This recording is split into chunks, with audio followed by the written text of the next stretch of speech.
شام میں اسد خاندان کے نصف صدی سے زائد پر محیط مطلق العنان اقتدار کا سورج بالآخر آج غروب ہو گیا۔ 24 برس صدر کے عہدے پر فائز رہنے والے بشار الاسد ہوائی جہاز میں بیٹھے اور نامعلوم مقام پر منتقل ہو گئے۔ باغیوں نے دارالحکومت دمشق کا کنٹرول سنبھال لیا ہے۔ سرکاری ٹی وی، ریڈیو، وزارت دفاع کی عمارتوں میں باغی داخل ہو گئے ہیں۔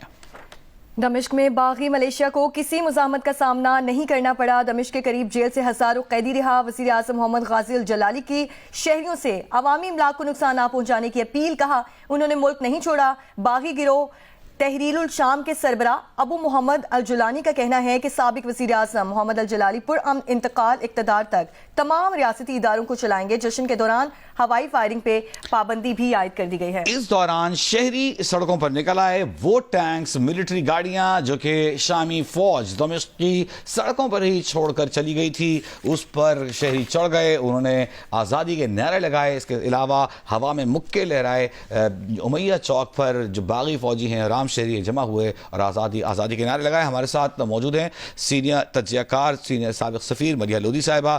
ہم بین الاقوامی امور پر ان کی بڑی قیمتی رائے ہوتی ہے۔ بہت شکریہ ملیحہ صاحبہ، آپ ہمارے ساتھ موجود ہیں۔ یہ بتائیے گا، آج جس طرح ایونٹس انفولڈ ہوئے ہیں، بہت جلدی میں نہیں ہوا یہ سب کچھ؟ یعنی کہ کسی کو کوئی توقع نہیں تھی کہ اس طرح سے جو ملیٹنٹس ہیں یا باغی ہیں جن کو آپ کہہ رہے ہیں، جس طرح سے اپوزیشن نے کنٹرول سنبھالا ڈمیسکس کا، کسی کو یہ نہیں اندازہ تھا کہ سیریا کی جو فوج ہے وہ کس طرح سے بالکل ہی لڑنے سے انکار کر دے گی، اور واقعی بالکل جس کو انگریزی میں کہتے ہیں the Syrian army melted away۔ تو میں سمجھتی ہوں کہ یہ ایک سیاسی زلزلے سے کم نہیں ہے، یہ ڈیولپمنٹ، یہ ایک سائزمک جیو پولیٹیکل ایونٹ ہے۔ اس سے خطے کا لگتا ہے کہ نقشہ بدل جائے گا، اس لیے کہ جو مڈل ایسٹ یعنی کہ مشرق وسطیٰ میں فوجی یا سیاسی قوت کا توازن ہے، اس میں میں سمجھتی ہوں کہ بہت ہی بڑی تبدیلی آئے گی۔ سیریا کے اندر ظاہر ہے سب سے بڑا سوال یہ ہے کہ آیا جو سیاسی ٹرانزیشن ہے کیا وہ پرامن ہوگا یا کسی قسم کی لڑائی جاری رہے گی؟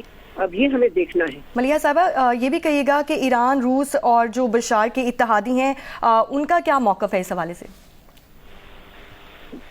دیکھیں، ان کے لیے جتنے بھی اتحادی تھے بشار الاسد کے، ان سب کے لیے یہ بہت ہی بڑا سیٹ بیک ہے، دھچکا ہے۔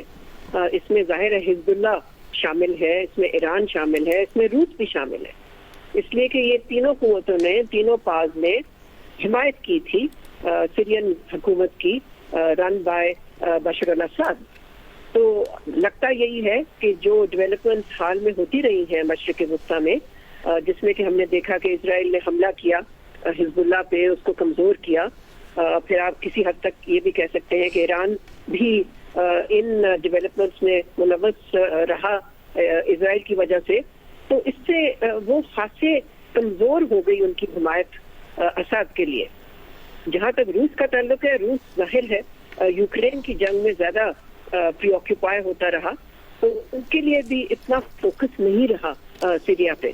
اور پھر میں سمجھتی ہوں کہ سیریا کی اپنی ڈائنامکس دیکھیں، اگر ایک خاندان 50 سال سے زیادہ حکمرانی کرتا ہے، پھر ایسا وقت بھی آتا ہے کہ جب لوگ تنگ آ جاتے ہیں، اور پھر ظاہر ہے اپوزیشن فورسز، اس لیے کہ آپ کا ایک سوال پہلے تھا کہ جی ان کو کیسے ڈسکرائب کیا جائے، تو میں سمجھتی ہوں کہ وہ اپوزیشن تو تھے نا اس حکومت کے، جو کہ اب برطرف ہو گئی ہے، تو ان اپوزیشن فورسز کی ظاہر ہے حمایت بڑھتی گئی، اور جس آسانی سے انہوں نے کیا ہے۔ ملیحہ صاحبہ، یہ یقیناً کہ انہوں نے بہت تیزی سے حملہ کیا ہے، اس میں ہمیں کیا جس طرح کے ایک پراکسی جنگ تھی جو شام میں پچھلے 2 دہائیوں سے لڑی جا رہی تھی، اور جس میں ہم نے دیکھا کہ پاسداران انقلاب کے کمانڈرز وہاں پائے جاتے تھے، لیڈ کرتے تھے، ایسے میں آپ کو لگتا ہے کہ جو حال ہی میں حماس اسرائیل لڑائی میں جو حزب اللہ کا کردار تھا اور جو شام کا کردار تھا، اس کو مد نظر رکھتے ہوئے کہیں سے ڈوریں ہلائی گئی ہوں، وہ خاموش اشارہ کیا گیا ہو،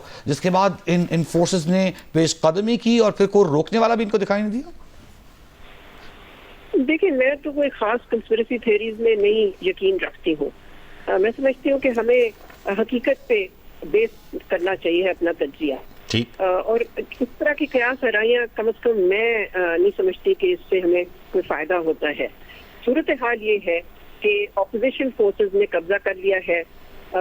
مشرق وسطیٰ کا جو بیلنس آف پاور ہے جس کو فوجی یا سیاسی قوت کا توازن کہتے ہیں وہ اب تبدیل ہو جائے گا.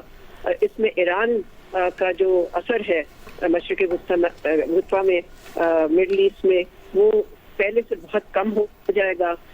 روس کا بھی پہلے سے کم ہو جائے گا. اب دیکھنا یہ ہے کہ کیا امریکہ صدر ٹرمپ نے بلکہ جو کہ صدر بن جائیں گے اگلے مہینے صدر ٹرمپ نے تو حال میں یہی کہا ہے نا کہ وہ اس جنگ میں نہیں انوالو کرنا چاہتے اپنے ملک کو. تو اب دیکھنا یہ ہے کہ کیا جو گروپ سب سے اسٹرانگ ہے طاقتور ہے اپوزیشن فورسز میں جس پہ کہ بلکہ اس کو تو ایک ٹیررسٹ گروپ ڈکلیئر کیا ہے امریکہ نے یو این نے اور ای یو نے بھی, تو کیا وہ جو گروپ ہے کیا وہ حاوی ہو جائے گا اس لیے کہ اور گروپس بھی ہیں نا اپوزیشن میں, تو کیا وہ حاوی ہوگا, کیا وہ کسی قسم کے قومی یکجہتی کر سکے گا سیریا میں, جو ٹرانزیشن ہونی ہے سیریا میں کیا وہ پرامن ہوگی. میں سمجھتی ہوں ان سوالوں کے جواب زیادہ ضروری ہے کہ ہم ان کے بارے میں ذرا سوچیں. ٹھیک ہے, بہت شکریہ. منصور جعفر صاحب ہمارے ساتھ موجود تھے, ملیحہ لودھی صاحب ہمارے ساتھ موجود تھے.